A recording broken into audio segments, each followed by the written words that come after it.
சிந்திப்போமே. 1782 மலம் கால் அறுக்கும். ஸ்ரீ கச்சியப்ப மாமுனிவர் விளக்குகிறார். வராக அவதாரத்திலே திருமால் இந்த பூமியை கிளைத்தும் காண இயலாதன பஞ்சாக்கர தேசிகனின் திருவடிகள். பெரு நலத்தை விரும்பாது, பேரின்பத்தை விரும்பாது புறமே திரிந்து வாழ்ந்து வந்தேன் நான். அப்படிப்பட்ட என்னை எங்கும் நிறைந்திருக்கும் அவனது பேரருள் ஆட்கொண்டது. எனக்கு மிக எளிமையாய் முழுவதுமாக தன் பேரருள் பதத்தை அளித்தான் பஞ்சாக்கர தேசிகன். பெரு நெறியில் செலுத்தினான்.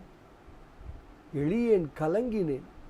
அவனது இந்த அருளுக்கு நான் என்ன கைமாறு செய்துவிட முடியும்?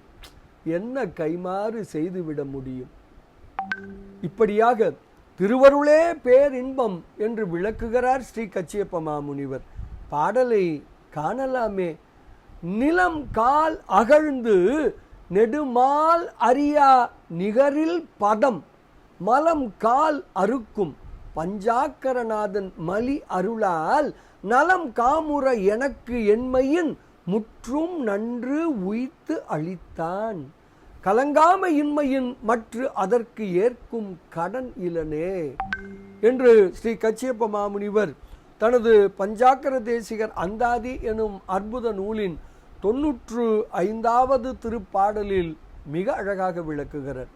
திருவடி சேர்வோம், மலம் அறுப்போம், பேரானந்தத்தில் திளைப்போம் திளைப்போம் திளைப்போம். இனிய வணக்கம். சிவாய நம.